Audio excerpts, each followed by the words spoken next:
Good morning, praise Lord. आज सुबह के मनन में मैं आपका स्वागत करता हूं।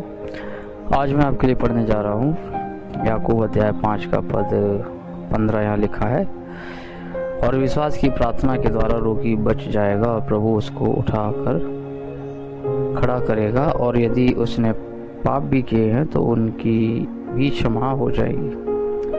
प्रेज जी, जो यहाँ पर विश्वास की पहली बात तो विश्वास की प्रार्थना है। ठीक है, विश्वास की प्रार्थना वो व्यक्ति स्वयं नहीं कर रहा है जो रोग सैया पर है। विश्वास की प्रार्थना अदर व्यक्ति कर रहा है जो उसके लिए प्रार्थना करने आया है या प्रार्थना उसके लिए कर रहा है। ठीक है, उसमें कोई भी नियत हो सकता है, लेकिन जो बाइबल यहाँ पर बताती है वो प्राचीन है। बाइबल कलीसिया के प्राचीन है। कलीसिया के प्राचीन मतलब एल्डर, पास्टर या जो भी चर्च के अंदर एक ओहदा रखता है, वो प्रार्थना यहाँ पर निहित की गई है कि वो जो व्यक्ति है वो विश्वास के साथ प्रार्थना करेगा तो रोगी बच जाएगा। ठीक है, उस व्यक्ति विशेष की विश्वास की बात कर रहे हैं परमेश्वर, ना कि वो जो रोग सैया पर पड़ा हुआ है, जो रोग की हालात में है वो प्रार्थना नहीं कर सकता। अगर बाइबल के अंदर हम एक वाक्यांश देखें, जब 4 व्यक्ति उस लकवे के रोगी के उठाकर लेकर आए थे प्रभु यीशु मसीह के पास, उन्होंने खपरेल खोली और यीशु मसीह के पास उस रोगी को पहुंचा दिया। देखिए, बाइबल में लिखा है यीशु मसीह ने उन 4 का विश्वास देखा था जो ऊपर खड़े थे। ठीक है, उन 4 का विश्वास देखा था, क्योंकि ये जो व्यक्ति लकवे का हमारा उस खाट पे पड़ा हुआ था, ये तो उस हालत में नहीं था कि ये विश्वास कर पाए। ठीक है, हम में से बहुत सारे लोग हैं, बहुत सारे परमेश्वर के जन हैं, वो इस बात को नहीं समझ पाते, न समझने की चेष्टा करते हैं कि जो व्यक्ति उस सैया पर पड़ा है वो विश्वास की श्रेणी में नहीं हो सकता। हमें विश्वास करना है कि प्रभु मेरी प्रार्थना सुनेगा। इवन हम ये भी जानते हैं कि उसने पाप किया है, पाप उसके अंदर हो सकता है, इसी वजह से हो सकता है, एक पाप की वजह से भी उसके जीवन में बीमारी आई हो।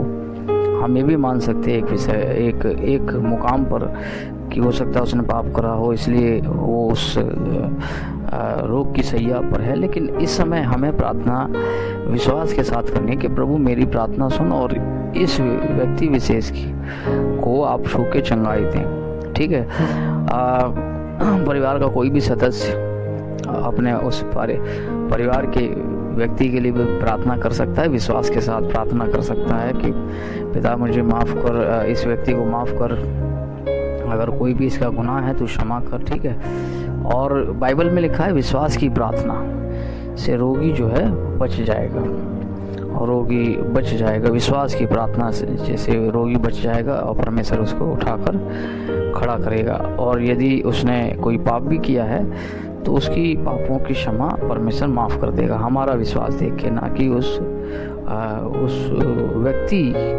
जो रोग सैया पर पड़ा है उसको देखकर। ठीक है, तो हमें प्रार्थना विश्वास के साथ करनी है।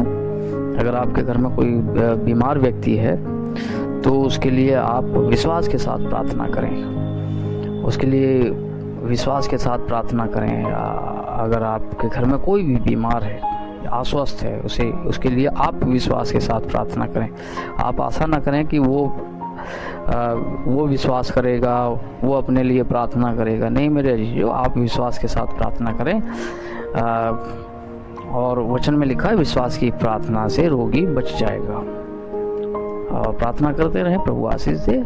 इस वीडियो को ज़्यादा से ज़्यादा शेयर करें, परमेश्वर के लोगों को बताएं, ताकि हमारे परमेश्वर के भाई बहन भी आशीषित हों।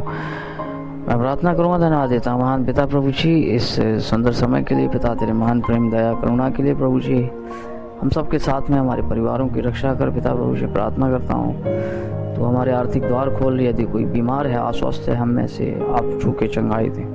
मैं प्रार्थना करता हूँ इस परिवार के साथ पिता प्रभु जी, तेरी दया दृष्टि, तेरी करुणा बनी रहे पिता प्रभु जी। हर एक सुनने वाले पर तेरी आशीष मांगते हैं पिता। प्रार्थना करते हैं हमारे जीवन से तू बढ़ता जाए, हम घटें। प्रार्थना करते हैं तू हमारे जीवन में अपना नियंत्रण दे, हमारे पापों को माफ़ कर, क्षमा कर, अपने लोगों के वसीले में हमें छुपा, आगे लेकर चल पिता प्रभु जी उस प्रॉस्पेरिटी की राह पे। यीशु मसीह के नाम में आमीन।